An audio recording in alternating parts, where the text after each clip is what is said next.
Every major moment, every encounter, every twist across the 3 days Leon spent in rural Spain, on a mission that should have been simple and turned into anything but. Timestamps are in the description, so if you fall asleep or need to step away, you can pick right back up. No loud noises, no jumps. Calm the whole way through. If you enjoy, like the video, every like genuinely means a lot, and I'm thankful for each and every one of you who takes the time. Set up before Leon landed, Part 1, Before the Mission. Leon's 6 years of training and the government deal. 6 years passed since the destruction of Raccoon City changed global security forever.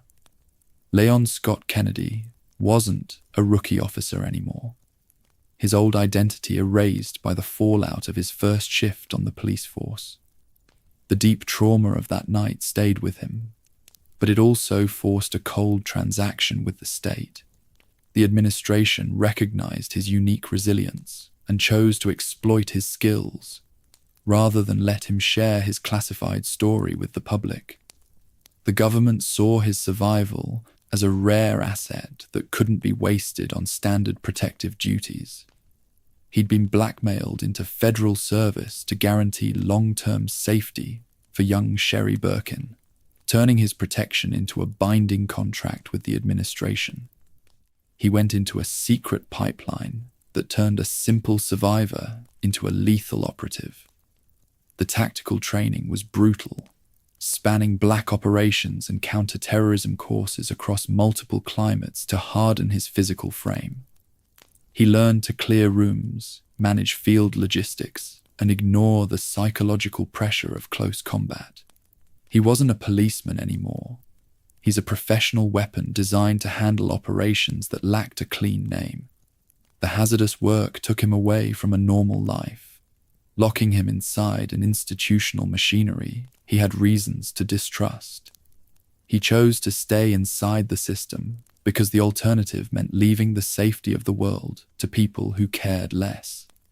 His relationship with authority was cold, built on a clear understanding of the transactional nature of his service.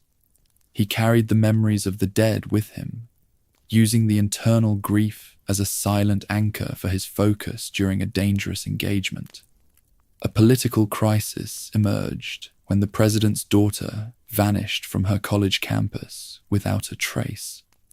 Ashley Graham had been abducted by an unknown group that left no demands or corporate ransom notes behind. The security breach threatened national stability, forcing the command structure to select an operative who could operate without a massive military footprint. Leon's vast experience with modern biological hazards made him the perfect candidate for a rescue that didn't follow standard military rules. He was sent to a remote valley in rural Spain, based on a thin intelligence tip. The rapid deployment was handled with absolute secrecy, leaving him without a support detachment or heavy armor. The government wanted a quiet verification before initiating a diplomatic incident with a European ally. Leon arrived at the border with only a single handgun, a tactical knife, and a radio contact named Ingrid Honnigan to guide his lonely search across the terrain. Part 2. The Intelligence Failure. What the US government actually knew about Los Illuminados. The initial assessment compiled by the Secret Service was a catastrophic mistake. The analysts inside the administration didn't understand the physical reality of the valley they were targeting. They relied on old reports and thin data streams that failed to show the structural change in the region. The security system was blind to the hazard, treating a major operation as a minor investigation into a local gang. The government believed they were dealing with a rogue cult operating out of the backcountry. They classified the group as a small element that lacked the resources to project power outside the province. The briefing papers described a simple movement that used radical ideology to exploit the local peasants. They didn't see the financial backing or the biological foundations underneath the faith, leaving their agent completely exposed to a trap. Los Illuminados wasn't a standard gathering of fanatical residents. It's an organized cell that possessed massive funding from hidden networks across the continent. The leadership had established a secure network that managed the logistics of the entire valley with a clinical focus.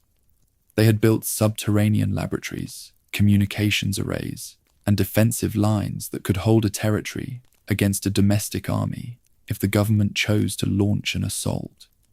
The primary failure of the intelligence team was their ignorance regarding the excavation project. The cult had successfully exhumed a prehistoric parasite that had been sealed beneath the earth for 5 centuries. The government didn't know that this organism could instantly wipe out human free will, turning innocent civilians into a compliant army. The analysts treated the cult like a political problem instead of a biological threat. Every tactical assessment delivered to Leon's radio was fundamentally wrong. The agency assumed that a single agent could slip into the territory, locate the target, and arrange an extraction without triggering a massive response. They didn't realize that the entire population had been integrated into a single hive mind. The corporate handlers left their best operative exposed to a trap that had been prepared for months.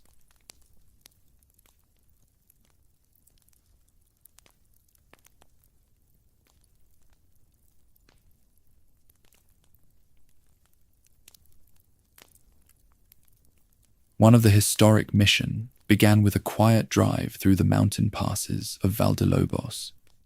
Leon sat in the back of a decrepit vehicle, escorted by 2 local Spanish police officers who treated the assignment with open contempt. The autumn wind carried the scent of wet pine and old rot through the cracked windows.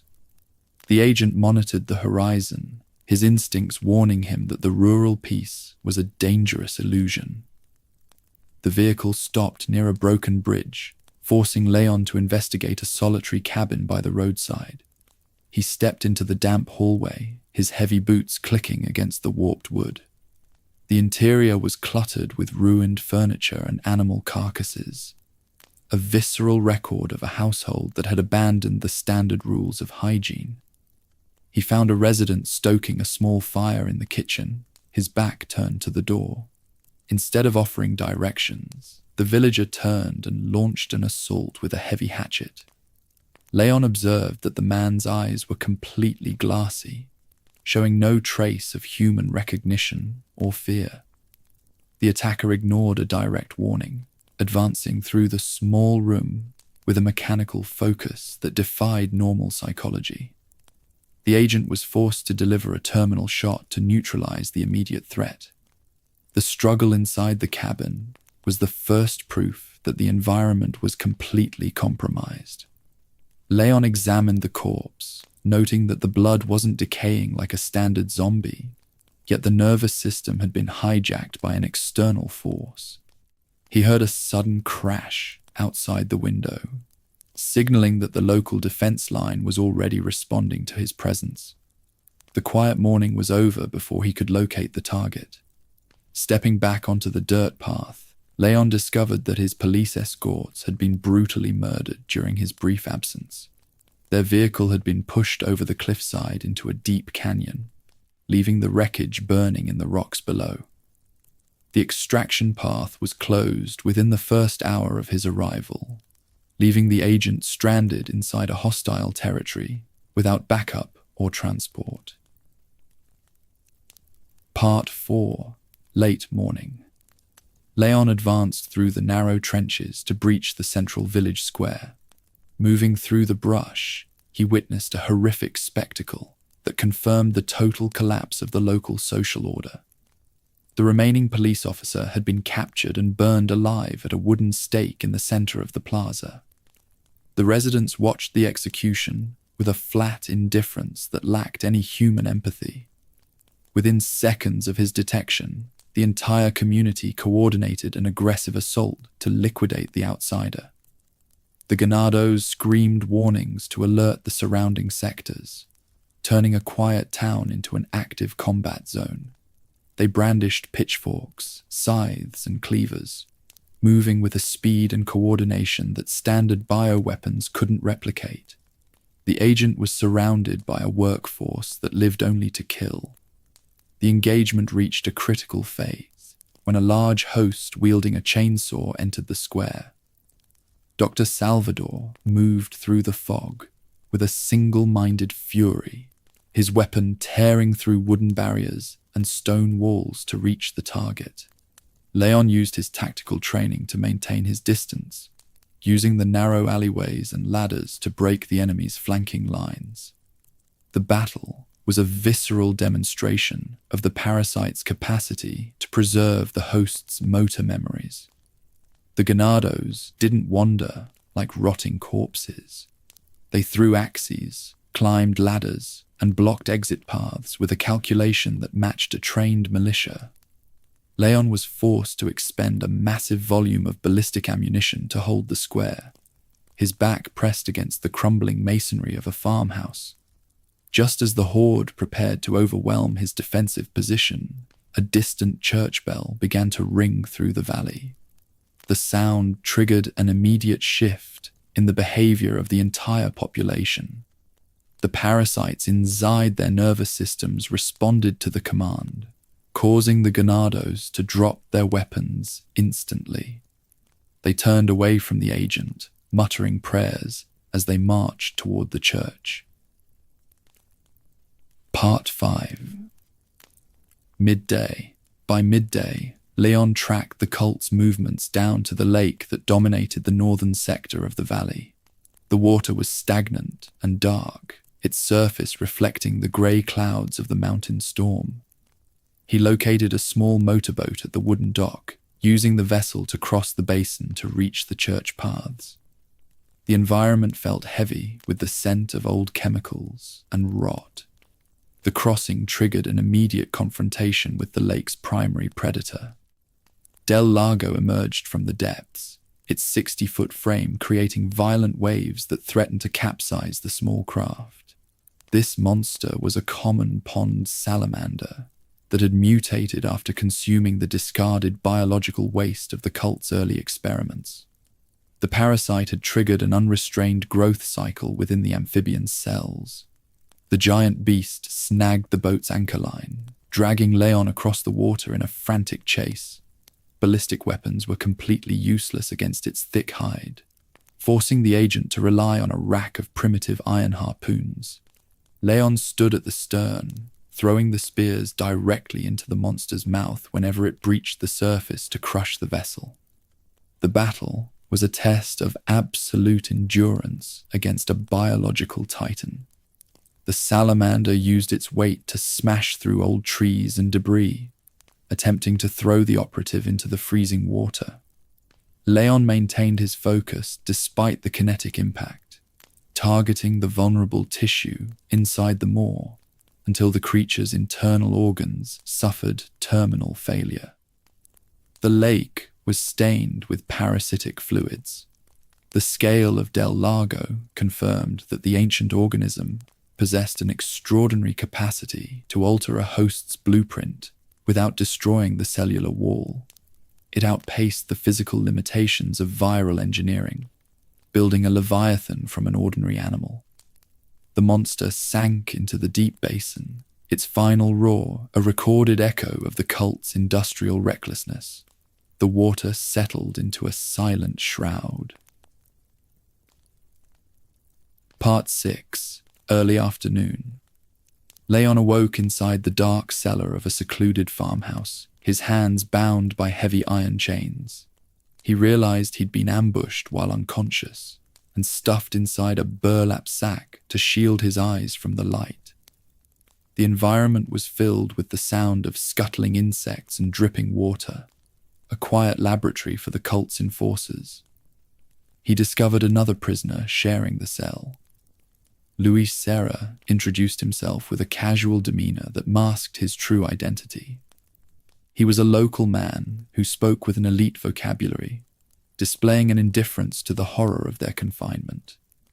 Before they could exchange intelligence, a large villager entered the cell to finalize their execution. The prisoners used their collective weight to swing their chains, crushing the attacker's neck against the wall. Free from their bindings, Luis didn't offer a tactical alliance, choosing instead to flee into the surrounding woods alone. Leon watched him vanish through the broken door, his analytical mind recording the man's behavior. The agent realized that Luis wasn't a simple peasant. He possessed a deep knowledge regarding the parasite's biology that didn't match the background of a farmer. Intercepted documents inside the farmhouse confirmed that Luis was a former researcher who worked for the company before its collapse. He had returned to his ancestral home only to find his community enslaved by Sadler's movement. Luis had used his skills to help the cult refine the parasite before realizing the global consequences of his work, turning him into a critical target for both sides. The scientist became the most important asset on the field because he carried the blueprints for a cure. He knew how the organism bonded with the nervous system and how to neutralize it without destroying the host. Leon adjusted his tactical gear, knowing he had to locate both the president's daughter and the rogue researcher to secure a successful conclusion to the operation. Part 7. Mid-afternoon. Leon successfully breached the central village church after recovering the ancient insignias from the valley altars. The interior of the structure was dark and cold, its stone walls decorated with the symbols of Los Illuminados. He navigated the upper rafters to locate a hidden loft, where he found a terrified Ashley Graham hiding behind old furniture. The target was secured, but the extraction path remained blocked. Their immediate retreat was cut off by the sudden arrival of the cult's supreme leader. Osmond Sadler stood at the altar, his heavy robes concealing the master parasite that granted him absolute authority over the region. The prophet didn't raise a weapon or call his guards. He simply watched the agent with a detached curiosity that showed no fear of federal authority. Sadler delivered a monologue that detailed the true scope of his political conspiracy. He explained that the kidnapping wasn't an act of random terrorism, but a calculated step to infiltrate the United States administration. The cult intended to return Ashley to her family once the parasite reached maturity, using her as a compliant pawn to infect the entire command hierarchy of the nation. The prophet coldly revealed that the countdown had already begun inside Leon and Ashley's bodies. They had been injected with microscopic plaga eggs while unconscious in the farmhouse cells. The larvae were currently migrating toward their central nervous systems, preparing to weave their tissue into the brain stems. Sadler demonstrated his power by using a silent frequency to twist Leon's muscles, forcing him to his knees. The revelation turned the rescue mission into a literal race against their own biology. The agent realized that every hour spent inside the valley brought them closer to a total cellular surrender to the Hive mind. Ashley screamed as the phantom pain rippled through her spine, her eyes showing the first signs of the biological takeover. Sadler laughed, leaving them to face the outer horde. Part 8. Late afternoon. Attempting to escape the valley via the northern trails, Leon and Ashley were forced to seek shelter inside a farm cabin. The structure was weak, its wooden walls offering a thin defense against the elements and the monsters tracking their scent. They were joined by a returning Luis Serra, who had secured a temporary supply of medical assets to aid their survival. Within minutes, the cabin was swarmed by hundreds of ganados and infected wolves that emerged from the brush. The colmillos tore through the perimeter fence, their split spines writhing with parasitic tentacles that lashed out at the windows. The infected villagers used ladders and planks to breach the upper floor, turning the domestic house into a dense slaughterhouse where distance was impossible. Leon managed the frontline defense with a clinical efficiency, using his tactical shotgun to clear the windows. Luis provided support from the stairs, his firearms dropping the targets before they could surround the target. Ashley stayed hidden inside a secure closet, her hands covering her ears to drown out the constant roar of engines and the screams of the dying horde. The cabin battle was an extraordinary test of endurance that Leon shouldn't have survived. His muscle tissue was burning from exhaustion, and the parasite inside his chest was actively fighting his nervous system for control. Every shot he fired required a massive effort of will to override the tremors shaking his hands. The horde advanced through the fire, their red eyes fixed on the extraction assets. The structural defenses of the cabin slowly collapsed under the volume of the attack. Leon used heavy furniture to block the main doors, but the Ganados used iron axes to chip away the wood within a few minutes. The air became thick with the scent of gunpowder and grey dust as the parasites dissolved upon execution. The three survivors fought for every inch of the floorboards. Part 9. Dusk. As dusk settled over the ruined valley, Luis Serra provided Leon with a chemical compound in pill form. The scientist explained that these pills functioned as a temporary shield against the infection. They didn't offer a permanent cure, but they severely stalled the growth of the plaga larvae by blocking their access to the host's central nervous system, buying the target's valuable time. The medication stabilized Leon's tremors within a few minutes, clearing his vision of the red cataracts that had begun to form. He looked at the pill container, realizing that his survival was entirely tied to the technical skills of a corporate defector. The clock was ticking with a mechanical precision, a silent countdown that started the moment Sadler touched his blood. Luis admitted that his medication supplies were running low, and that they needed to breach the castle laboratory to find the equipment required for a permanent extraction.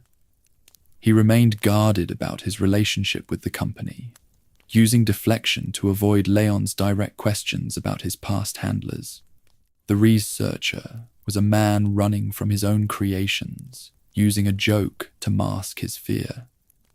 Ashley took her dose with a trembling hand, her body already suffering from the initial phases of the subversion. She looked at Leon for reassurance, but the agent could only offer a professional silence. He understood the institutional reality of their situation.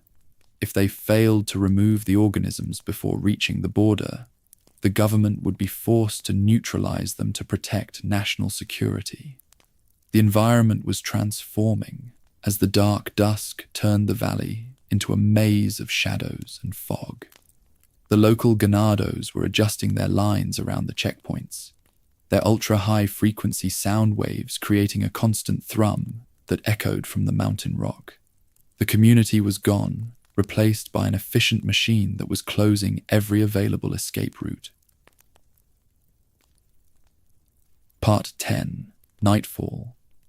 Nightfall claimed the valley as Leon cornered the village chief inside an abandoned slaughterhouse. Bitores, Mendez stood in the center of the damp room, his long trench coat covered in the blood of dead livestock.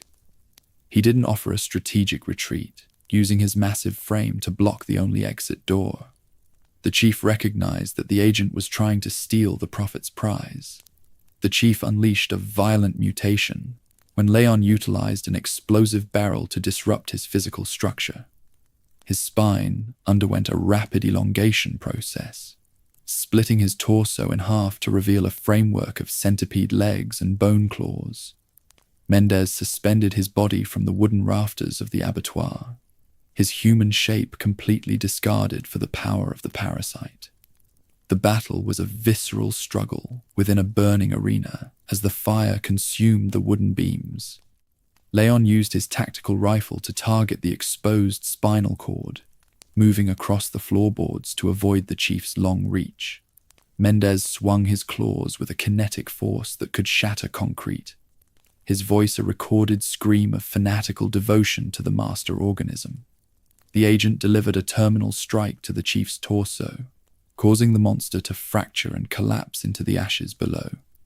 Leon advanced through the smoke to examine the remains, recovering Mendez's artificial glass eye from the calcified debris.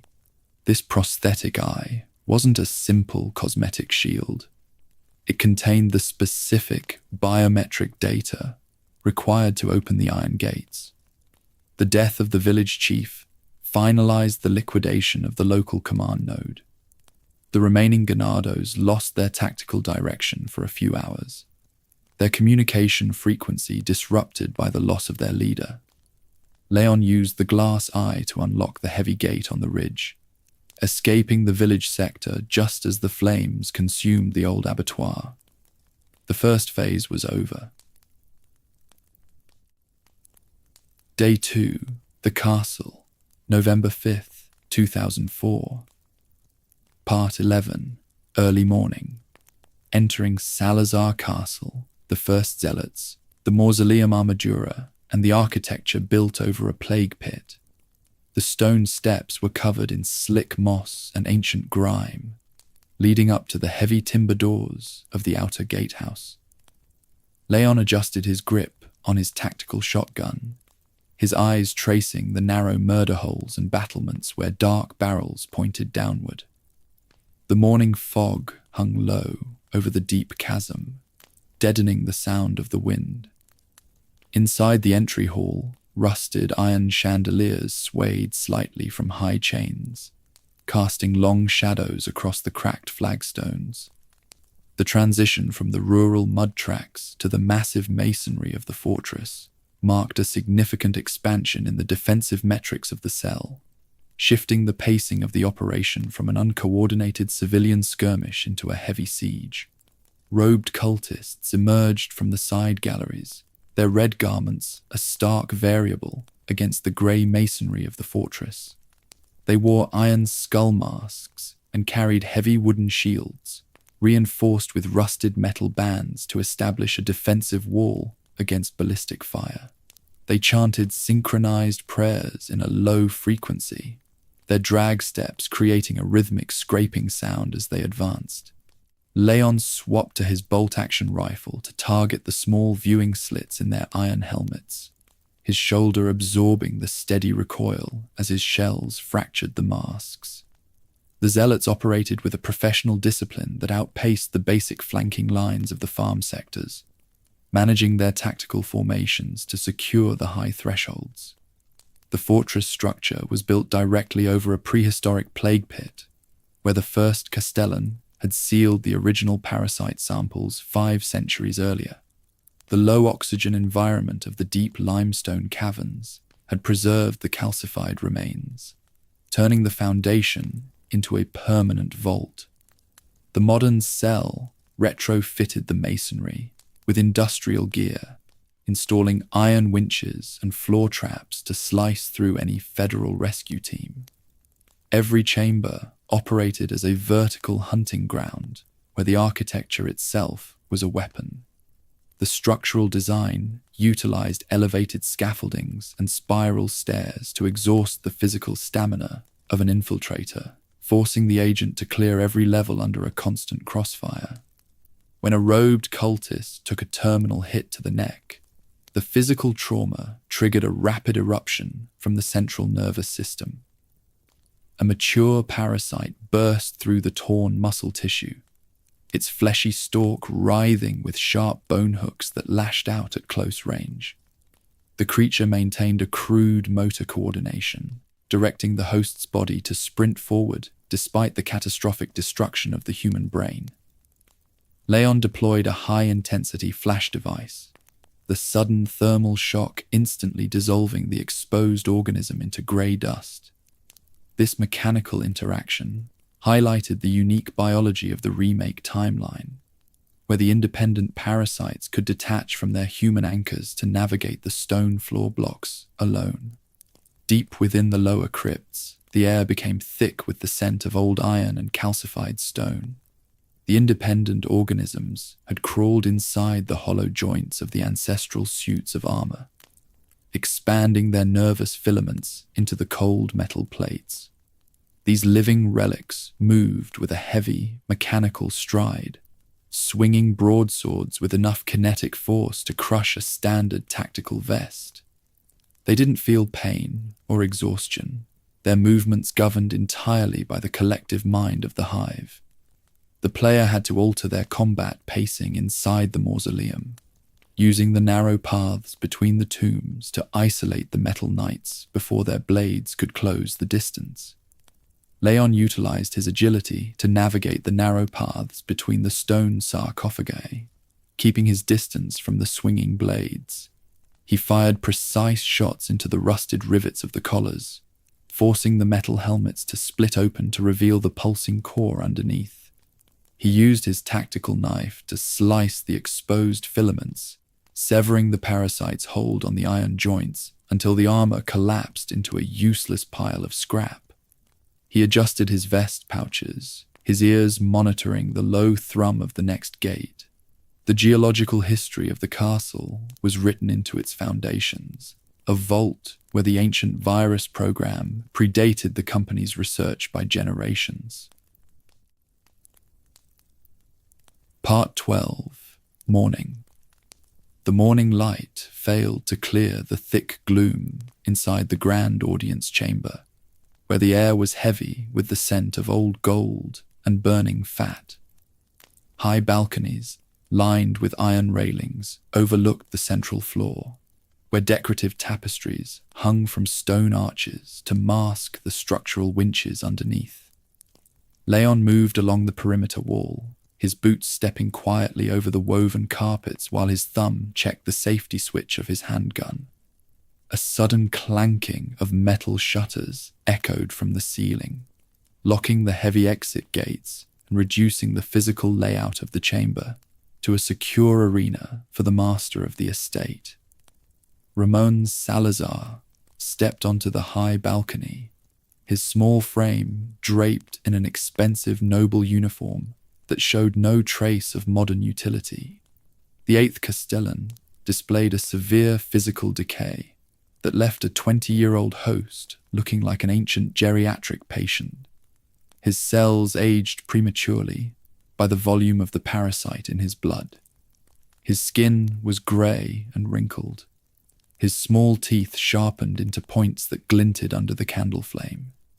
He looked down at the federal agent with a wide smile, his high-pitched voice broadcasting over the local loudspeaker network to challenge the authority of the administration. He was flanked by his 2 hooded bodyguards, the Verdugos, who stood like silent monuments of calcified bone and insectoid muscle. These surgical hybrids didn't shift their posture, their long blade-tipped tails resting against the flagstones with a heavy stillness. Their red robes covered an organic exoskeleton that was completely bulletproof, their internal systems modified to function as ultimate enforcers for the noble line.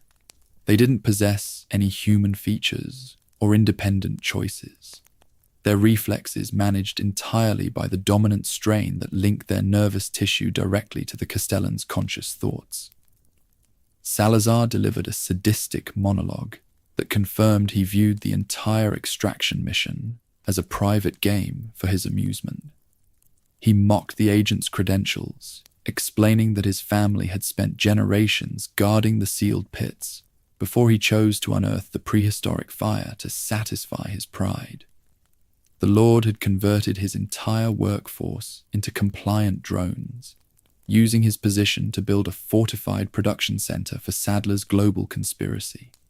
He viewed the American interference as a minor variable that would soon be erased, turning his palace into a laboratory where the old order was systematically liquidated for the black market. The speech established the complete collapse of his human identity under the telepathic hold of the master organism. He didn't offer a political trade or demand a corporate ransom. His mind entirely integrated into the Hive's desire for global propagation. He gestured to his bodyguards with a small hand, his laughter echoing over the stone vaults as the floor plates beneath Leon's feet began to shift.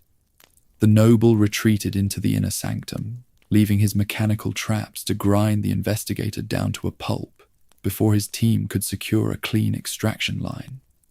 Leon recorded the layout of the upper platforms, noting the position of the heavy crossbars and the automated turrets that guarded the balcony stairs. He knew the Castellan's arrogance was a tactical opening he could exploit if he could close the distance between sectors. He swapped his ammunition magazine, his focus fixed on the extraction path that had been severed by the iron gates. The morning was breaking outside, but the castle remained a secure laboratory where every corridor required a clinical calibration of his remaining ballistic supplies. Part 13, late morning. Ashley, separated by Salazar's trap, Leon alone, and what Ashley was facing in the upper floors, without him. While navigating a grand reception hall during the late morning hour, Ashley Graham stepped onto a hidden pressure plate built into the tile pattern. The floor mechanism flipped with a mechanical snap, dropping her into a lower chute before Leon could cross the threshold to grab her arm. A thick iron gate dropped from the stone archway to seal the breach, its bars locking into the masonry with a heavy thud. The agent was left alone in the hall, his radio contact filled with static as the transmission lines failed under the density of the fortress shield panels. Left entirely alone inside the labyrinthine corridors of the upper floors, a terrified Ashley was forced to find an alternate path through the dark rooms. The environment was a complete contrast to the public audience chambers, featuring narrow timber paths, dusty libraries, and storage vaults where the family archives were kept stable. The air was thick with the scent of old paper and parasitic rot, the quiet spaces holding a unique hazard that ignored her civilian background. She didn't possess any ballistic weapons or tactical armor to protect her frame, turning the traversal into a pure game of stealth against the automated guards. She discovered that the storage wings were actively patrolled by multiple armaduras that moved through the dark with a mechanical purpose. The iron soldiers clanked against the flagstones, their broadswords scraping the plaster walls as they searched for the intruder. Ashley used her small frame to slip through broken panels and narrow tables, her mind fighting the panic caused by the constant sound of metal behind her back. Every door she forced open brought her deeper into a maze designed to isolate an extraction asset, the structural layout logic forcing her to backtrack through the old galleries. She utilized her immediate environment to stall the advance of the iron monsters, picking up blue lanterns filled with flammable oil from the study tables. She threw the glass containers at the floorboards, creating temporary barriers of fire that forced the parasites inside the suits to halt their march. The heat disrupted their motor coordination for a few minutes, giving the girl enough time to slide beneath the heavy oak desks and clear the room before the metal joints cooled. The mechanics required an absolute calibration of her physical timing, as a single stumble would clear her health pool completely. The parasite inside her own system was pulsing violently against her spine, its growth creating neurological blockages that distorted her vision with red cataracts. She forced her muscles to move, her focus fixed on the memory of the agent who had dragged her from the village mud. She solved the mechanical puzzles of the central study, rotating the stone insignias to unlock the elevator shaft that led down to the lower galleries. Her survival proved she possessed a resilience that defied her soft background, writing her own record of endurance inside a house built on ancient graves. She reached the lower tower just as a squad of robed cultists breached the rear gate, using the metal elevator to escape the upper sector before they could close the line. The journey was a visceral record of her endurance inside a house built on graves, her steps moving toward a reunion with her protector. Leon cleared the lower gates, his shotgun ready, as he tracked her screams through the stone infrastructure, his mind calculating the time remaining before the biological countdown finalized its hold on her brainstem. Part 14. Midday. Ada in the castle. The second reunion. What she claimed she was doing and what she was actually feeding. To Wesker, Leon suffered a second reunion with Ada Wong on the open balconies of the castle courtyard at the midday hour. The operative stood against the stone battlements, her dress a sharp contrast to the grey masonry and the heavy rain that had begun to fall. She maintained her usual cryptic banter, answering his direct questions with the same deflections she had utilized 6 years earlier inside the Raccoon City tunnels. Her presence was an unconfirmed variable that the Secret Service briefing papers hadn't accounted for, changing the strategic layout of the mission. Ada Wong claimed she was operating on a routine assignment for an independent agency that lacked any connection to the local cult or its leadership. Leon remained deeply skeptical of her words, his tactical training allowing him to see through the facade of her professional indifference. He knew she was a master double agent whose contracts were always written in the interest of the highest corporate bidder, her loyalties shifting with the market value of the biological samples she harvested across the active war zones of the continent. Unknown to the agent on the ground, Ada was actively transmitting encrypted data streams back to Albert Wesker's private terminal. She used a small device hidden in her sleeve to record the performance of the dominant parasite and the mutation mechanics of the enhanced hosts during live engagements.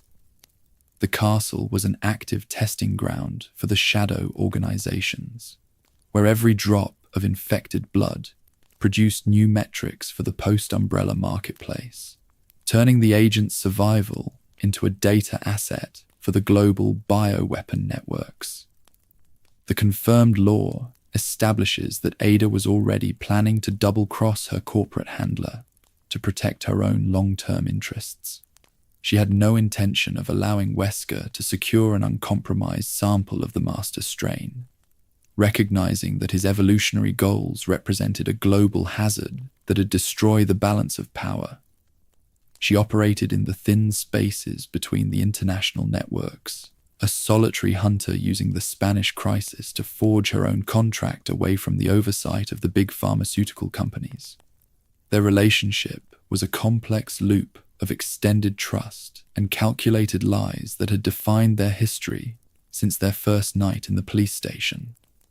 Ada used a grapple gun to exit the balcony before Leon could integrate her into his extraction plan, leaving him with a brief warning about the traps waiting in the lower excavation tunnels. She vanished into the mountain fog, her departure leaving the courtyard silent once more under the grey sky, her true intentions hidden behind a barrier of encrypted radio frequencies. Leon watched her go with a cold clarity, turning his focus back to the immediate task of locating the president's daughter. He understood that in the world of modern bioterrorism, the people in suits were far more dangerous than the monsters they built in the basement laboratories. He pocketed the minor data points she'd dropped, his hand steady on the grip of his handgun as he forced open the heavy iron door that led down to the excavation mines, ready to face the historical core of the infection. Part 15. Early afternoon. The underground mine, the sealed plaga pit, the amber deposits, and the two gigantes in the smelter. Leon descended into the dark excavation mines beneath the castle foundations during the early afternoon hour. The transition from the noble audience halls to the raw rock marked a descent into the historical core of the infestation. Here, generations of local miners had been forced by the Salazar family to unearth the calcified remains of the ancient parasites preserved inside low-oxygen amber, deposits for 500 years. The air inside the deep tunnels was thick with fossilized spore dust and industrial pollution from the active smelting furnaces, creating a dense mask over the pathways. The Ganados managed the operation with a mechanical focus, using pickaxes, shovels, and ore carts to transport the harvested specimens to the island laboratories. The mine was a factory of teeth and stone, where the human element was reduced to slave labor for a biological deity. Leon moved through the low tunnels, his boots stepping over rusted tracks, while his flashlight cut through the thick haze. He cleared the forward guard posts with his tactical knife to maintain absolute operational silence, his eyes checking the timber beams for any structural signs of collapse. In the heart of the active smelting room, the extraction path was closed by the sudden release of two massive El Gigantes. These engineered juggernauts occupied the entire floor space, their unrestrained muscle mass and towering height turning the narrow iron platforms into a deadly arena. The monsters roared in tandem, their voices shaking the heavy chains that hung from the volcanic ceiling. The air was blisteringly hot, the heat from the liquid iron pools creating a constant shimmer that distorted the agent's vision as he scrambled for high ground. Leon utilized the architectural features of the smelter to manage the dual threat without a military detachment or heavy support armor. He climbed the iron ladders to reach the upper catwalks, baiting one of the giants onto the central metal grate. He used a control switch to open the trapdoor, positioning himself to drop the monster directly into the boiling pool of liquid iron below. The beast sank into the heat, its calcified hide melting within a matter of seconds, its final roar drowned out by the hiss of the metal pool. The second beast required a traditional ballistic strategy that targeted the massive parasite nesting on its spinal column. Leon used his high-powered rifle to rupture the fleshy stalk, while using his agility to dodge the creature's sweeping punches. The organism inside his own system was pulsing violently against his spine, the extreme heat of the furnace accelerating the chemical countdown in his blood. Every shot required an extraordinary effort of will to override the tremors shaking his hands, turning the layout into a literal furnace for his identity. The terminal shot caused the remaining giant to collapse onto the stone floor, its body calcifying into stone before dissolving into a cloud of grey dust. Leon stood alone on the metal grate, his uniform soaked in sweat and grease from the industrial machinery. He had cleared the path through the deep earth, his steps moving toward the next checkpoint where Luis Serra was waiting with the key to his survival.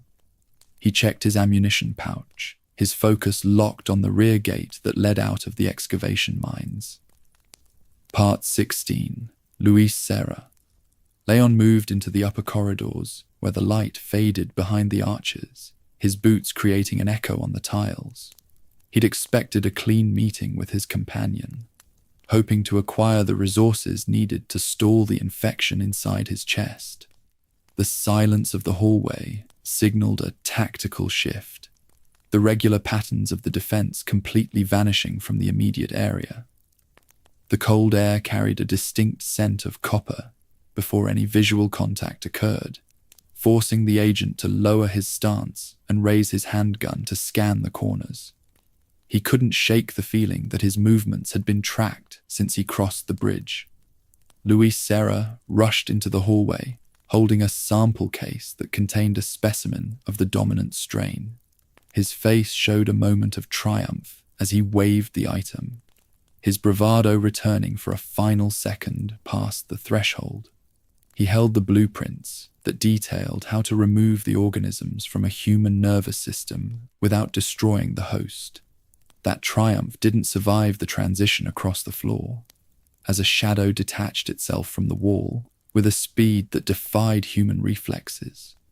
The scientist didn't have time to raise his weapon or dodge the attack. Jack Krauser emerged from the darkness behind the scientist, driving a knife completely through the researcher's chest. The impact was instantaneous, the blade splitting the bone to drop the Spaniard onto his knees in a single motion. The soldier caught the falling case with his left hand, his movements smooth, like a machine executing a command. It's a calculated liquidation meant to secure the company's assets for Wesker's organization before the extraction team could secure a cure. He didn't look at his former student as he finalized the strike.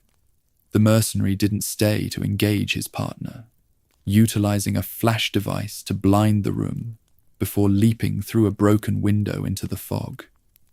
Leon ran forward to catch the falling body of his friend, his hands staining with the fluid pooling across the floor. The researcher struggled to find his breath, his vocal cords failing under the pressure of the internal hemorrhage.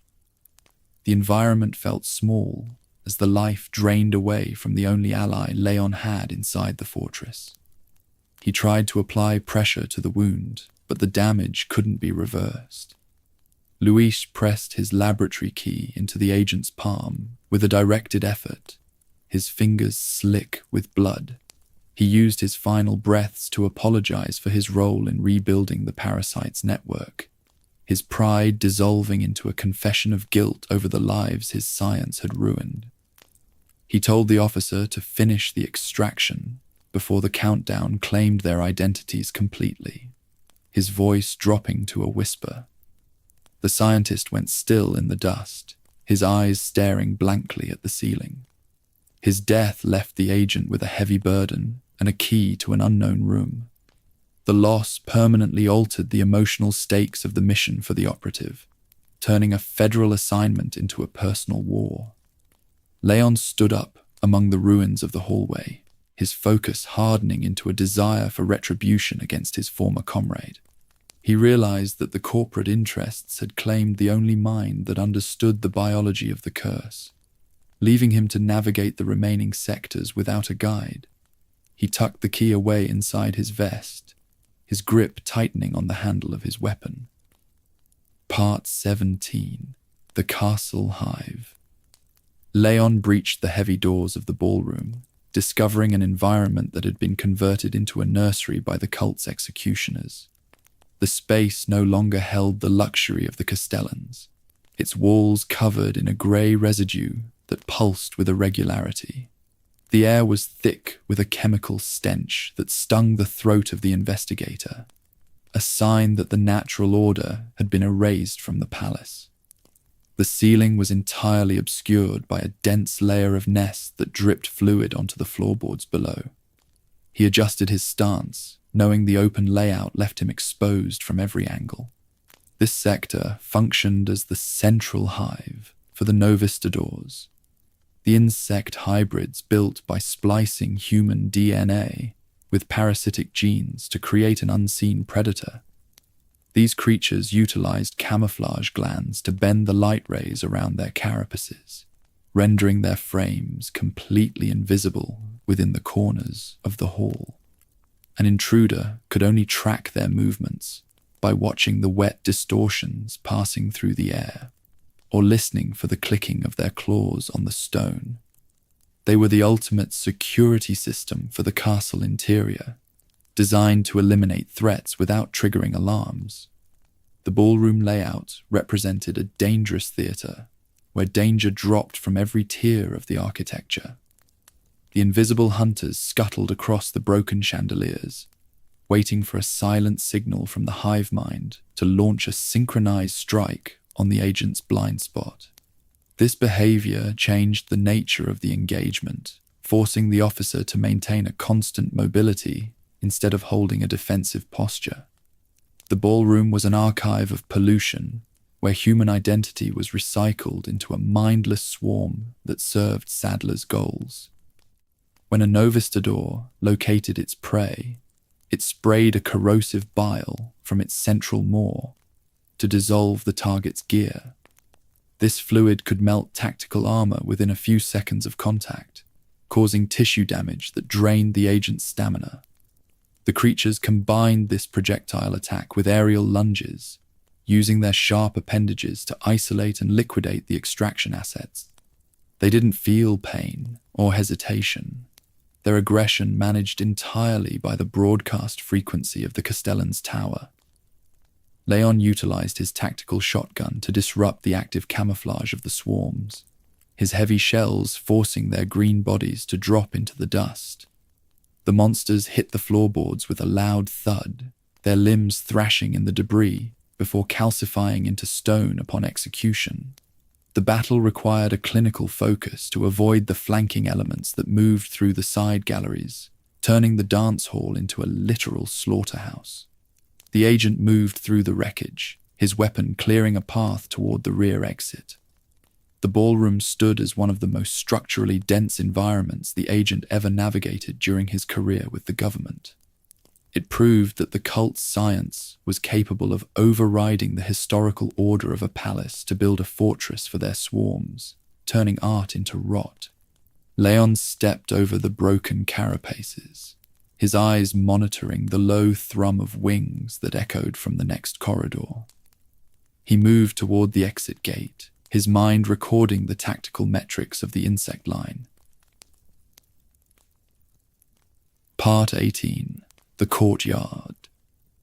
The afternoon hour brought a brief reunion inside the courtyard garden, a location that had been retrofitted into a maze by the Castellan's guards. Leon located Ashley standing near a central fountain, but her physical appearance revealed that the parasite had reached a critical phase of maturity inside her blood.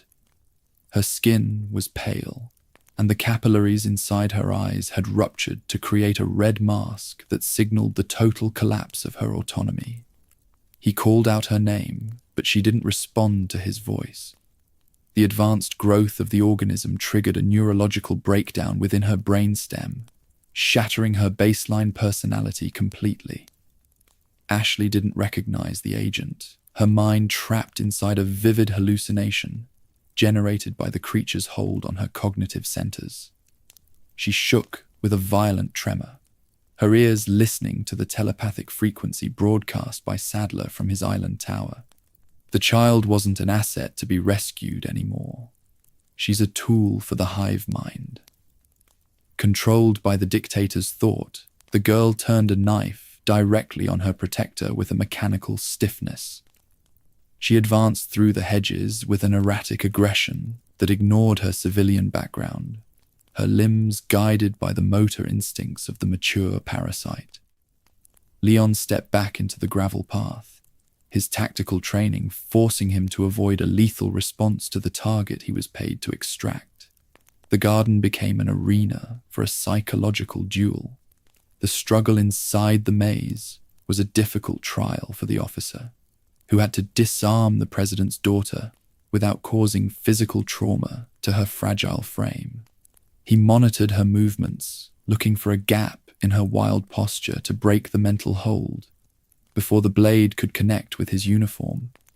The environment felt like an elaborate cage where the old rules of law enforcement were completely useless against a biological puppet. He couldn't risk a standard grapple without injuring her joints. Before he could close the distance to disarm her, Ashley snapped out of the trance with a frantic scream and fled through an iron gate. The mechanism locked automatically with a click, separating the companions once more before Leon could cross the threshold into the lower terrace. The girl's voice vanished into the dark shadows of the outer walls, leaving the agent stranded inside the maze, while the fog rolled over the ridges. He pounded on the iron panels, but the lock wouldn't budge. The incident confirmed that their time was running out before the countdown reached its final stagnation point inside their bodies. Sadler could hijack the girl's nervous system at any distance, turning an hostage into an executioner who'd destroy her own rescue squad without memory. Leon checked his remaining medication supplies, his focus locked on the iron barrier that blocked his pursuit of the cargo boat. He knew he'd have to find another path through the inner tower. Part 19. Krauser and Ada's meeting. As dusk settled over the battlements, a covert meeting occurred inside a monitoring chamber above the castle grounds. Jack Krauser stood near the terminal screens, his uniform a reminder of his federal background before his defection to the shadow networks. He monitored the data streams that recorded the agent's progress through the lower galleries, his mind evaluating the tactical metrics of the hunt with a clinical interest. He knew his student wasn't going to surrender easily.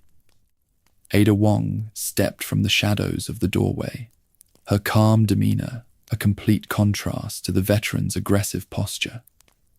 The mercenary turned on her with an open threat, noting that her emotional history with Leon made her an operational risk to the company's contracts. He tightened his grip on his knife, his words revealing a deep paranoia that had been hyperinflated by the dominant parasite inside his cells. He didn't trust her intentions in the valley. The woman countered his aggression with a cold professionalism that refused to acknowledge his threats, her face fixed in a flat expression. She reminded the soldier that she answers to an independent agency whose goals don't align with his obsession with military force. Their partnership was an illusion built on mutual suspicion and competing visions for the parasite sample they'd been tasked to harvest from the valley. Neither asset was willing to share their final coordinates. The dialogue revealed the fracturing loyalty among the mercenaries who'd entered the province to exploit Sadler's research for the post-umbrella market. Each asset was playing a parallel game, using the biological crisis to secure their own position within the global bioterror network. The room felt heavy with the weight of corporate secrets that were about to explode into a direct conflict between the two spies. They weren't fighting for the cult's faith. They were fighting for market dominance. Sensing the internal friction among his forces, Sadler broadcast a telepathic command through the dominant frequency that linked the island to the castle. The Prophet ordered Krauser to eliminate the American agent immediately, to secure the extraction assets and protect the cult's security. The organism's thought overrode the veteran's ego, locking his focus onto a final duel with his student in the ruins. He welcomed the order, his mind eager to prove his superiority. Ada watched the soldier leave the chamber, her expression revealing nothing of her true intentions for the remaining hours of the operation. She returned to her terminal to adjust the encryption blocks on the files she's feeding back to Wesker's base. The dusk was turning into a dark evening over the battlements, and the pieces were moving toward a terminal confrontation where only one weapon would survive. She closed the terminal, her next transition already planned. Part 20. The Verdugo underground Salazar trapped Leon inside a sewer network during the evening hour, dropping the floor plates to slide the agent into the dark fluid below. The environment was a nightmare of stone pipes and industrial waste that lacked any natural illumination from the sun. The quiet tunnels echoed with a scraping sound that signaled the approach of the executioner through the infrastructure, forcing the agent onto the defensive. He checked his ammunition clip, knowing he couldn't run from this fight. The Castellan unleashed his personal bodyguard, the Verdugo, to finalize the liquidation of the intrusive agent within the lower levels. This creature moved through the ventilation shafts with a supernatural speed, its tail striking from the shadows to pierce the target's skull with a clinical precision. It's an engine built by fusing human tissue with an insect carapace to create a perfect soldier that served the family line. It didn't hold any human hesitation inside its mind. Leon discovered that the monster's dark exoskeleton was completely bulletproof, reflecting handgun and shotgun rounds without taking structural damage. The arena offered no high ground or safety perimeters, forcing the operative into a claustrophobic struggle where every lunge could be terminal. The environment became a literal cage for his survival as the creature utilized its camouflage to mask its transitions. He had to find a physical weakness before his shield failed completely. To disrupt the creature's absolute defense, Leon exploited a biological vulnerability to extreme cold that he located inside the laboratory wings. He utilized liquid nitrogen canisters scattered around the rooms, releasing the freezing gas whenever the predator closed the gap. The gas dropped the temperature of the carapace within a single second, turning the armor into a brittle shell. The sudden shift fractured the creature's cellular wall, exposing its hidden flesh to direct fire. The freezing process broke the monster's cellular resilience and showed its mechanical limits, leaving it exposed to direct combat. Leon timed his magnum shots to target the frozen tissue, shattering the calcified plates before the monster could clear its cells of the frost.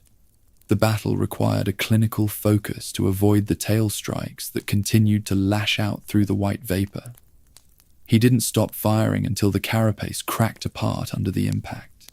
The terminal blast shattered the executioner into a pile of shards on the concrete floor, ending its long loyalty to the noble house.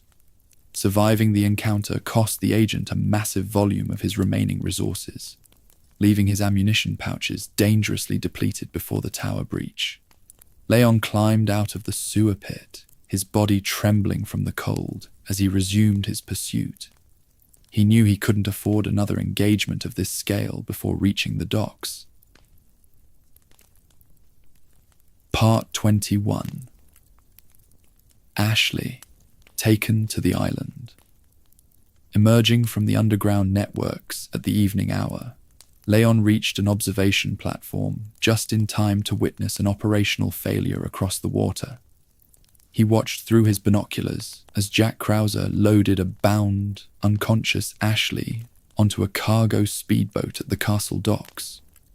The target was being extracted from the territory before the rescue squad could close the line. The heavy engine roared to life, cutting through the dark waves with a speed that made pursuit impossible from the shore. The boat sped across the dark sea toward an island facility that functioned as the cult's laboratory center. Leon realized that his window for a clean extraction had closed, the rescue zone expanding from a simple village to a military base. This variable turned the mission into an international crisis that could pollute the command hierarchy of his nation if Sadler's plot succeeded. He had to find a watercraft before the target vanished into the offshore defenses. To prevent an immediate pursuit, Salazar ordered the drawbridge to be raised immediately with a mechanical roar. The iron barrier locked into place against the mountain stone, sealing the path to the docks and leaving the agent stranded on the outer battlements. The Castellan remained behind as a final roadblock to delay the agent's transition across the water. The architecture became a cage that separated the officer from his extraction assets. The architecture of the central tower was retrofitted with automated turrets and spike traps designed to grind an invader down to a pulp. Salazar stayed inside his throne room, his voice broadcasting over the speakers to mock the officer's desperation with an open pride. He viewed the situation as a glorious victory for his noble house over the American interference. The Lord didn't realize that his defense lines were already fracturing under the pressure. Leon was forced to navigate the interior scaffoldings under constant fire from the remaining robed zealots, his steps slowed by the advanced growth of the parasite inside his chest cavity. The medication had lost its efficacy, leaving his vision blurred by red veins that pulsed with every heartbeat. The agent drove his body forward, regardless of the physical trauma shaking his limbs. He couldn't allow the biological countdown to finalize its hold before he crossed the sea. He reached the sanctum doors after clearing the guard station, his focus fixed on the termination of the noble line. He understood that Salazar's the only barrier left between himself and the speedboat at the dock. The evening air was cold against his face as he forced the gate open, his gun ready for the scythe that'd clear his path. He didn't hesitate as he stepped into the room, his eyes locked on the throne. Part 22. Salazar's final form. Leon cornered the 8th Castellan inside the highest chamber of the central tower during the evening hour. Salazar stood before a pulsing wall of organic matter, his aristocratic dignity completely swallowed by his desperation to stop the American agent. He realized that his static defenses had failed to liquidate the intruder who'd breached his inner sanctuary. The Lord's face was twisted in a fanatical rage as he screamed his devotion to the Prophet. The noble Lord willingly surrendered his human anatomy to merge his biological mass directly with the ancient Queen Plaga and his bodyguard asset.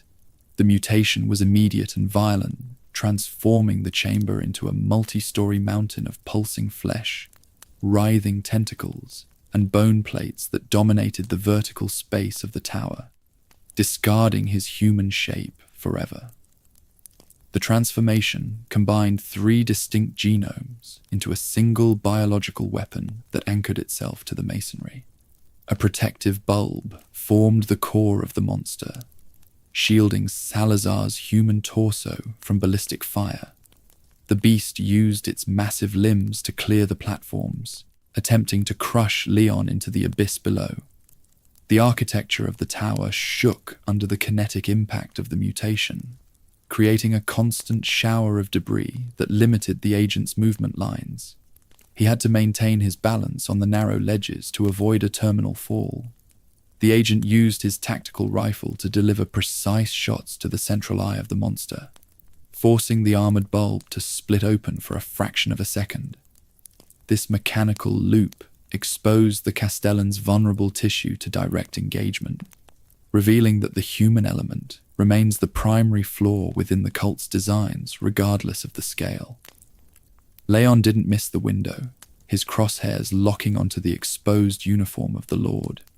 Leon unloaded his heavy ordnance into the exposed torso, his bullets tearing through the fabric and the parasitic filaments underneath the skin. Salazar screamed a final prayer to his prophet before his cells reached a state of total stagnation under the ballistic trauma. The giant mountain of flesh fractured, its roots losing their polarity in the fire that broke out across the tower scaffoldings. The collective mind couldn't sustain the integrity of the wall. The terminal strike permanently ended the noble line after 5 centuries of history. The massive creature calcified into a grey statue before crumbling into a cloud of ash that fell into the dark. Leon stood among the ruins, the room silent at last as the machinery stopped its rotation. He recovered the remaining resources from the floor, his steps moving toward the lower elevator that led to the docks. Part 23. Ada's speedboat at the dock. Reaching the castle docks at midnight, Leon found the stone platforms quiet after the collapse of the tower network. The water lapped against the concrete with a dark rhythm that reflected the moonlight through the coastal fog. He discovered Ada Wong waiting at the stern of a military speedboat, her engine idling in the black water. The vessel represented their only transition asset across the open sea to reach the island center, stripping away their usual cryptic banter and double meanings. The companions acknowledged the immediate reality of the situation without speaking a word. They boarded the craft in a state of reluctant, silent partnership, their shared history in Raccoon City acting as a silent anchor for their trust. The extraction zone had shifted from the stone fortress to the sea. Neither operative asked about the other's corporate handlers during the embarkation. The speedboat cut through the dark waves, racing across the open water toward the cult's island base. Leon monitored the horizon, his hand checking his ammunition supplies while the cold spray hit his face. The distance between the castle and the laboratory was a temporary bridge over a dark void that held their survival. He could feel the engine's vibration passing through his boots, a rhythmic pulse that matched his focus. The agent felt the parasite inside his chest moving with a dangerous regularity, its roots tightening around his brainstem as the midnight hour passed. He knew that if they failed to locate the removal devices on the island, his conscious will be permanently snuffed out by the organism. The woman at the wheel offered no comfort, her focus fixed on the path ahead. The countdown was no longer a theoretical problem. It's a physical reality. Their silent coordination across the dark sea represented the peak of their complex relationship across the entire franchise timeline. They don't require contracts or institutional handshakes to work alongside each other when the stakes reach a planetary level. They are two ghosts moving through the shadows of a corporate war that had expanded into the ocean. The partnership didn't need words to function under the pressure of the crisis. The silhouette of the military island emerged from the fog, its communications arrays and searchlights cutting through the night air. The final theater of the mission was waiting behind the sea walls, a fortress built on science and graves. Leon adjusted his vest, ready to step into the fire of the final day. He knew his former partner would be waiting for him behind the blast doors. Day 3, The Island, November 6th, 2004. Part 24. Arriving at the island facility, Leon arrived at the island facility under the cover of total darkness, landing his craft on a rocky beach below the sea walls. The environment revealed the true scale of Los Illuminados' global ambitions, shifting from the medieval stones of the castle to an industrial complex outfitted with communication arrays. The facility was a fortress designed for modern biological warfare, built to project power across the ocean. He secured the vessel in the shadows of the rocks before moving toward the perimeter fence. The base functioned as a laboratory center where the parasite's genetic codes refined for international distribution by the cult's corporate handlers. Leon navigated the outer trenches, his tactical training allowing him to avoid the searchlights that scanned the stones. The air was thick with the sound of heavy generators and the scent of industrial fuel. Every steel door he bypassed held a new record of the cell's financial assets. Moving through the entry bunkers, the agent discovered the bodies of dozens of local researchers who'd been executed by firing squads. Sadler ordered the liquidation of his own scientific staff to maintain operational silence before the final phase of his plot could launch. The facility was a graveyard of corporate waste where the creators were consumed by their product. Leon checked their badges, confirming that the company had imported mines from across the globe. The layout of the island featured reinforced concrete structures, defense grids, and heavy barracks, where the trained militia ganados handled the security detail. These soldiers wore Kevlar body armor and wielded automatic rifles, proving that the parasite can manage a military force with absolute discipline. They didn't fight like a chaotic mob, using suppression fire to hold lines. The agent had to alter his combat pacing to handle the crossfire. Leon used his tactical knife to clear the guard posts, his movements silent within the shadows of the industrial pipes. He realized that a standard rescue operation's impossible here, the island operating as a secure zone where any detection trigger an artillery response. He moved into the command center to locate the target's physical coordinates. He kept his stance low, his eyes monitoring the automated turret sensors on the ceiling towers. The silence of the bunker was a sign that the prophet had already completed his preparations for the final ceremony with the child. Leon monitored the data screens, his body fighting the internal fever caused by the parasite's growth inside his chest cavity. The dawn hour was cold, and the final day of his mission had begun behind the iron walls. He adjusted his gear, knowing he couldn't afford a single tactical error in this sector. Part 25, Krauser's Files. Infiltrating the island's command bunkers at dawn, Leon recovered a collection of military logs left behind inside an office terminal. The files carried the name of Jack Krauser, detailing his transition from a federal soldier to a rogue mercenary who traded his uniform for a lease on an unnatural biology. The documents exposed the corruption of his old code under the influence of corporate promises. He scrolled through the entries, his mind recording the descent of his former partner. The documents laid out the psychological fallout of Operation Javier, a classified mission in South America that occurred in 2002. Krauser spent 2 years nursing a deep resentment against the United States administration, feeling abandoned by a system that treated its best soldiers like disposable resources for political games. His injuries stripped him of his institutional value. He couldn't accept a civilian life after tasting the power of the battlefield. The veteran became completely obsessed with viral power after witnessing the mutation mechanics of the umbrella samples during that operation. He viewed the human genome as a weak construct that needed scientific intervention to survive the new era of global conflict. This obsession led him directly into Wesker's shadow network, where he traded his loyalty for a dominant sample. He believed the parasite would grant him the absolute strength needed to override the state's authority. The dominant plaga completely warped his mental stability over his 2 years of isolation inside the valley, twisting his military code into an extreme philosophy. He no longer cared for national defense or corporate contracts, viewing the infection as an evolutionary leap that separated him from the weak civilians who controlled the resources of his country.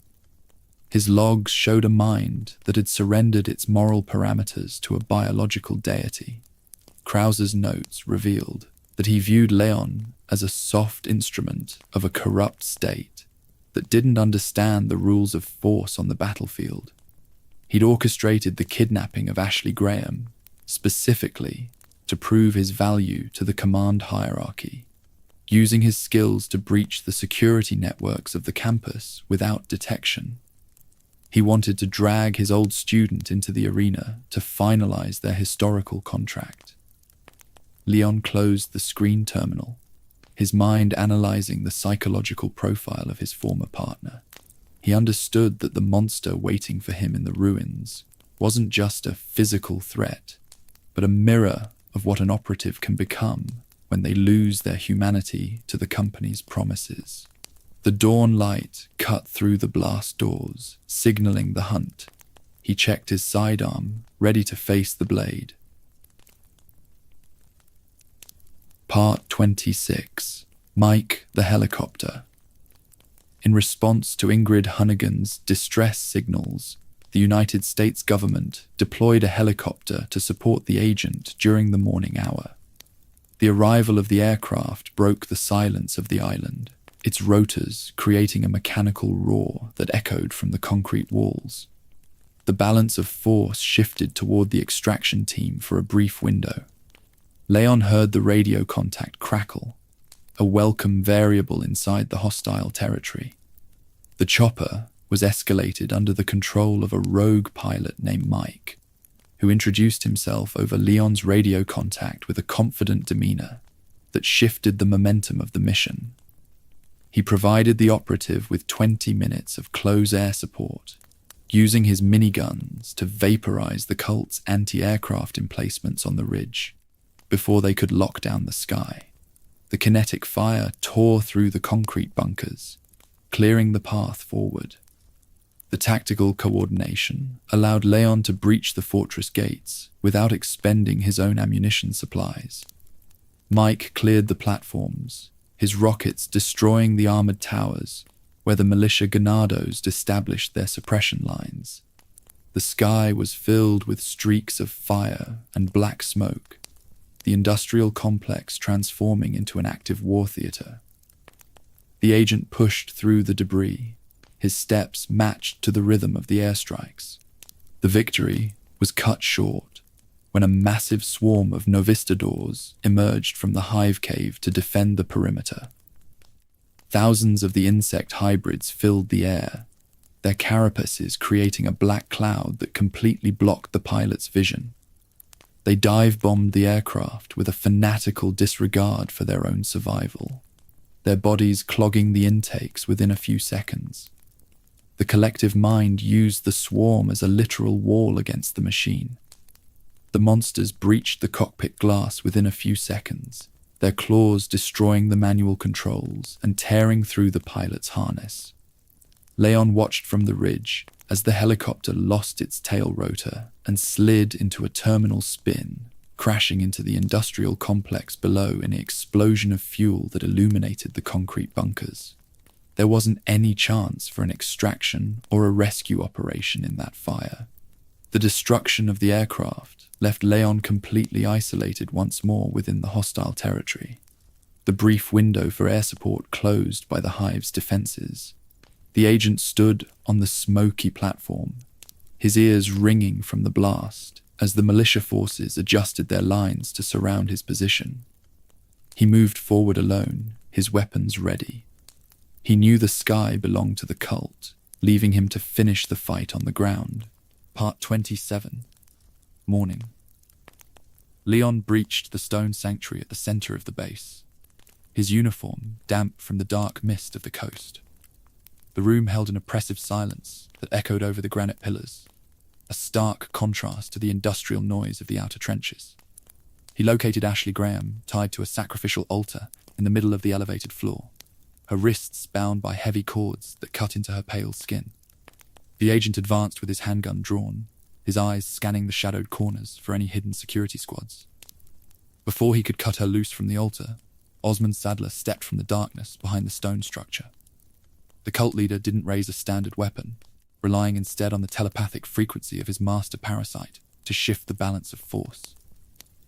He broadcast an ultra-high wave that targeted the organism nesting inside Leon's chest cavity, triggering an immediate spasm across the agent's nervous system. The pain was sudden and violent, forcing the operative onto his knees in the dust. Sadler demonstrated his absolute authority by manipulating Leon's muscles like a physical puppet. The agent couldn't raise his arm or clear his vision, his body surrendering to the telepathic hold of the dictator. The prophet took a handgun from his robes and pressed the weapon into Ashley's trembling hands, using his thoughts to override her remaining conscious will. He ordered the girl to execute her protector, right there on the stone floor, turning the hostage into a compliant executioner. The assassination was only avoided because the handgun's firing mechanism jammed when Ashley pulled the cold trigger. That fraction of a second broke the mechanical loop of the command, giving Leon a tiny window to override the neurological blockage inside his own spine. He lunged forward to break the line of fire, his tactical training allowing him to disarm the girl before Sadler could broadcast a secondary pulse through the collective hive. Leon grabbed Ashley and retreated into the narrow maintenance tunnels behind the sanctuary altar, using a flash device to blind the robed cultists who rushed the platform. The encounter proved that the master parasite could completely dominate a host's conscious choices from any distance inside the facility. They fled down the concrete stairs as the sirens began to wail across the sector, their medication completely spent as the larvae continued to mature in their bloodlines. Imagine being the agent who has to fight his own body while protecting a target who might turn a weapon on him at any moment. The sanctuary was a clear record of Sadler's political ambition, a room where human identity was stripped away by a silent wave. Leon adjusted his vest as they reached the lower laboratory doors, his breathing ragged as the morning light cut through the vent grates. Part 28. Late morning. Fleeing into the deep cooling wings of the island laboratories during the morning hour, Leon encountered the most terrifying experiment on the base. The hallways were lined with white tiles that held a thick layer of industrial frost, the air cold enough to freeze the breath of the intruders. They heard a low breathing rattle echoing through the ventilation shafts, a distinct audio cue that signaled the presence of the regenerators. The environment was a sterile slaughterhouse where corporate negligence had run wild. These humanoid entities were created by nesting multiple leech-type parasites directly inside a single human host. The biological transformation completely erased their original features, turning their skin into a grey hide that absorbed ballistic trauma with a flat indifference. The defining characteristic of the regenerator was its capacity to instantly regrow severed limbs or heads during an active engagement. If Leon used his shotgun to destroy their legs, the tissue would reform on the concrete within a few seconds. The rapid division of their cells made standard combat strategies completely useless against the threat, forcing the agent to find an alternate method to neutralize their cause. He was forced to locate a specialized scope hidden inside the rear research clinic to scan the internal anatomy of the monsters. This thermal sensor revealed the pulsing heat signatures of the hidden parasites nesting beneath the grey skin of their chests. The scope provided the exact coordinates needed for a terminal rifle shot. The mechanical behavior of the creatures varied between a slow march and violent lunges from a prone position. If the player destroyed their lower joints, the modern version of the entity would launch itself forward using its maw to bite the target's ankles. This adaptation removed the safety of distance, turning every narrow corridor into a claustrophobic trap, where a single miss could be terminal. Leon stood his ground, his hands steady as he lined up the crosshairs on the pulsing hearts. The laboratory records confirmed that these entities represented the peak of the company's private biological engineering research before the collapse of the Valley network. The scientists had documented their metabolic metrics with a clinical coldness, treating the human subjects like common raw material for a future marketplace product. Every room was an archive of suffering where the rules of medical ethics had been systematically liquidated to satisfy Sadler's desire for dominance. Leon expended a massive volume of rifle ammunition to clear the cooling wing, his shoulder bruised from the constant kick of his weapon. The grey monsters dissolved into a puddle of black fluid upon execution, their internal parasites vaporized by the high-velocity rounds. He escorted Ashley through the broken glass of the decontamination chamber, his eyes scanning the shadows for the next phase of the laboratory nightmare. Part 29. Midday. At the midday hour, Leon encountered the Iron Maidens inside the deep waste disposal pits of the laboratory sector. This entity represented an advanced variant of the leech-type experiment, its grey hide violently erupting with hundreds of sharp bone spines whenever it detected an intruder. The mutation changed the creature from a passive stalker into an aggressive engine of destruction that dominated the close quarters of the trash chutes. The air was thick with the scent of rust and old meat. The Iron Maiden used its elastic arms to grab a target from across the room, pulling the agent directly into its spiked chest to liquidate his health. The bone needles could easily pierce standard tactical gear, creating an immediate hazard that punished the player for closing the distance. Leon used his environmental tools to stall their advance, firing at the fuel valves to ignite the path while he adjusted his biosensor scope to locate the hidden cause. Neutralizing the spiked variant required an absolute precision, because it carried more individual parasites within its torso than the standard model. The monster would thrash with an erratic violence as each heart was vaporized, its breathing rattle turning into a frantic scream of raw parasitic rage. Upon its permanent execution, the internal pressure of the beast triggered a final area trap, exploding its body to fire its remaining bone shrapnel across the arena. Bypassing the final line of defenses, Leon used Luis's laboratory key to gain entry to a hidden operating theater at the rear of the block. This room was a complete contrast to the ruined labs, featuring clean stainless steel equipment, working power monitors, and advanced medical tech that had been kept stable by a private generator network. The space was the inner sanctum of Luis's research, the place where he had built his final defense against the Prophet. The terminal inside the theater held the files that explained how to use the high-frequency radiation machine to destroy the organisms without killing the human host. Luis had designed the blueprints before his execution, leaving a digital record that gave the extraction team their only chance to reclaim their free will. Leon secured the doors against the outer horde, his eyes fixed on the heavy laser device that hung over the central operating table. Picture the desperation of an operative who has to trust an untested machine while the sound of automatic weapons echoes from the barricades outside. The room was an archive of hope built by a corporate defector who had paid for his redemption with his life. Leon checked the power levels on the monitor, knowing that the biological countdown inside his own spine was nearing its terminal threshold. Part 30. Early afternoon. Inside the laser treatment room, during the early afternoon hour, Leon strapped Ashley into the targeted machine to initiate the removal process. The device utilized a radiant kilowatt laser to project high-frequency waves directly through the host's bone structure, targeting the specific density of the parasite's tissue. The process required an absolute stillness from the patient, as a single shift could cause the radiation to slice through vital human organs. The machine activated with a high-pitched hum that shook the metal floor plates, the blue light cutting through the darkness of the theater. Ashley screamed as the thermal energy pinpointed the organism nesting on her spinal cord, the parasite fighting the radiation with a violent spasm that distorted her limbs. Leon held her hands, his words offering a professional calm while the monitor recorded the rapid decay of the creature's cellular wall. The organism reached its stagnation point before dissolving into a mass of grey dust that passed out of her system through her throat. Its telepathic link to Sadler snapped forever. Ashley collapsed onto the table, her breathing slow, but her eyes showing the return of her natural recognition and free will. She was free from the hive mind, her identity restored by the science of the man who had died to give them access. Leon immediately took his place inside the scanning harness, activating the automated program to target the mature plaga weaved into his own brainstem.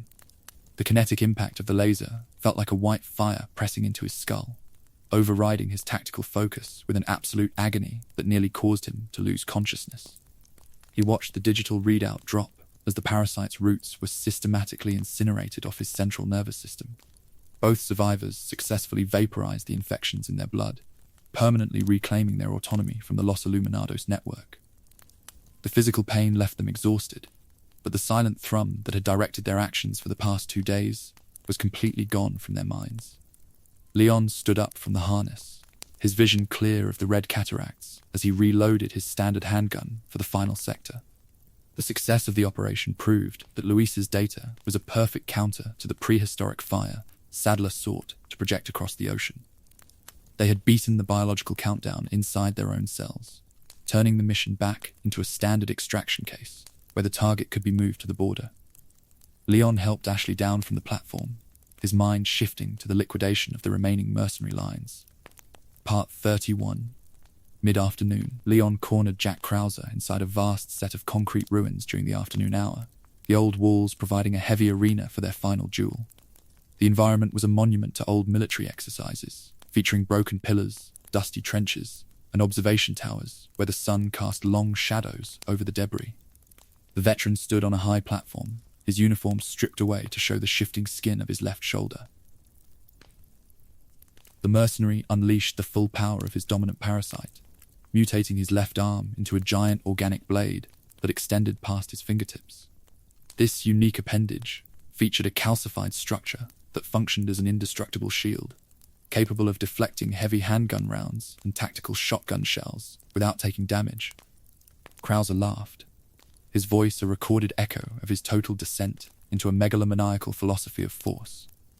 The former partners engaged in a visceral knife duel that tested the absolute limits of their combat training across the ruins. Krauser used his blade arm to deliver massive kinetic strikes that shattered the concrete pillars, his agility allowing him to sprint across the arena with a supernatural speed. Leon used his training to dodge the sweeping cuts, using his combat knife to target the minor gaps in the veteran's defensive posture. The battle was a philosophical conflict between two distinct paths of survival after the fallout of Raccoon City. Krauser viewed the parasite as an evolutionary advancement that separated the strong from the weak civilians he despised, his mind completely warped by his resentment against the state. Leon stood as the anchor of institutional discipline, his focus fixed on the protection of the innocent target he had been assigned to extract. The operative exploited a critical opening when the veteran raised his blade shield to guard his torso, leaving his lower limbs exposed to a direct engagement. Leon delivered a rapid succession of ballistic shots to the knee before moving in close with his combat knife to slash the core nesting inside the shoulder joint. The terminal strike fractured the polarity of the mutation, causing the giant blade to lose its structure. Krauser fell into the dust of the ruins, his breathing slow as the parasite's tissue began to calcify into grey stone around his chest. He died acknowledging Leon's superior tactical evolution, his old military pride returning for a final second before his cells reached total stagnation. The agent stood over the body of his former teacher, his face showing no triumph as he pocketed the final key to the island port. Part 32. Late afternoon. As Leon raced toward the final escape port during the late afternoon hour, Osmond Sadler launched an immediate ambush to reclaim his prize. The Prophet used his physical strength to capture Ada Wong, pinning her against the central crane platform with a mass of parasitic tentacles that emerged from his robes. He rigged the entire island complex with high-yield thermal explosives, initiating a final countdown that would sanitize the facility. The agent was forced to backtrack across an increasingly unstable base to reach the elevated platform before the extraction window closed forever. The environment was transforming into a furnace of fire and iron, with steel girders twisting under the heat of the internal explosions.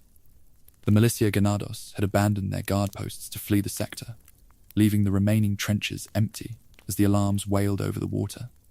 The layout of the crane platform required an absolute situational awareness, as the path was blocked by falling debris and broken cables that snapped through the air. Leon moved with a calculated speed, his mind tracking the seconds remaining on the master timer, while he secured a clear line of sight on the leader. He knew this would be the final showdown between the federal administration and the cult's network. The space felt small as the countdown ticked away on the monitor screens, the smoke from the lower decks covering the arena in a white shroud. Ada hung from the crane structure, her hands bound by thick ropes that kept her suspended over the open, smelting pit below.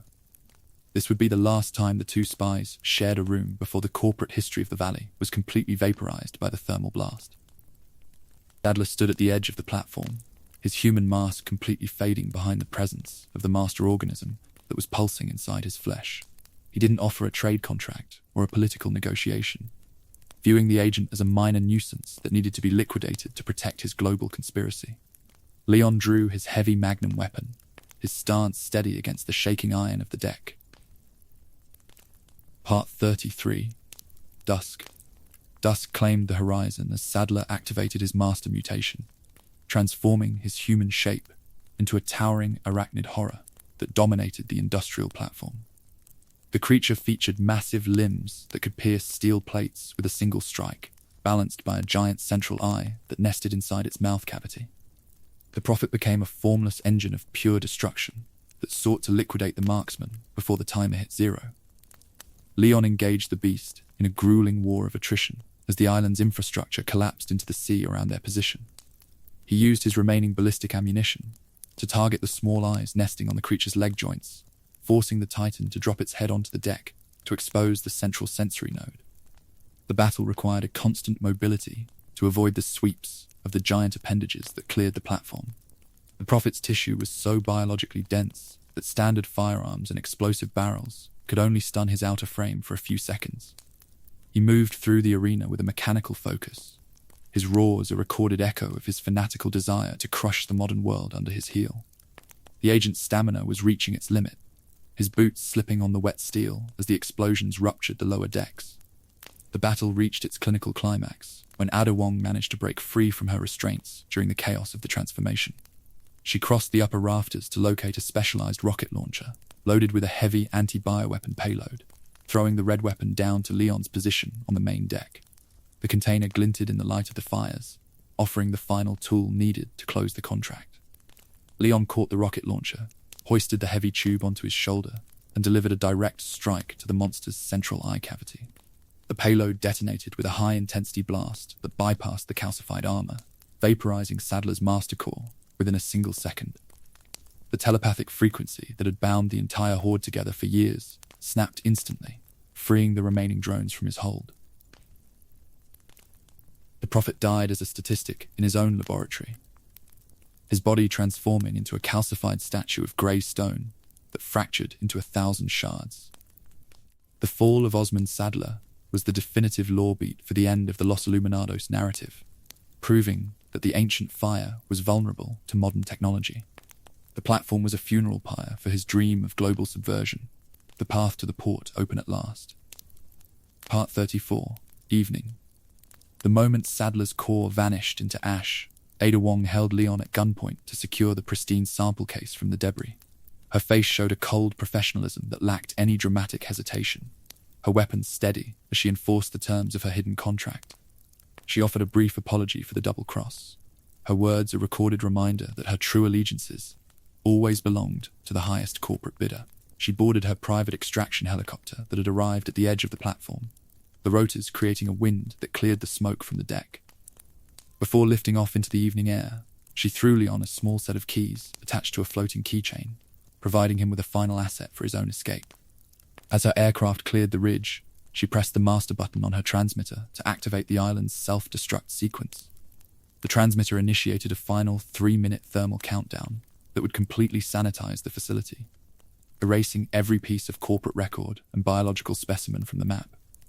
Leon pocketed the keys, his mind analyzing the layout of the lower docks as the sirens reached a frantic pitch. He grabbed Ashley's hand, forcing their tired muscles to sprint down the crumbling stairs toward the underground watercraft slips. The relationship between the two operatives closed on the same ambiguous parameters that had defined their history since Raccoon City. Ada left with the master strain that would soon change the future of international warfare, completing her mission on behalf of a shadow network while leaving the agent with just enough time to survive the blast. She vanished into the dark sky, a ghost who used the crisis to secure her own freedom. Leon reached the lower concrete tunnel just as the upper decks began to cave in, the structural frames twisting under the kinetic force of the explosions. He located the high-powered jet ski tied to the wooden dock, using the key to trigger the ignition before the fire could close the slipway channel. The water was choppy, its surface reflecting the red glare of the burning complex above their heads. Part 35. Nightfall. Nightfall settled over the open sea as Leon and Ashley piloted the jet ski through the collapsing subterranean tunnels of the military island. The concrete roof was fracturing into massive blocks that fell into the water around their vessel, forcing the agent to use his tactical reflexes to maintain his steering line. They broke out into the open ocean, just as the final thermal blast consumed the remaining bunkers behind them.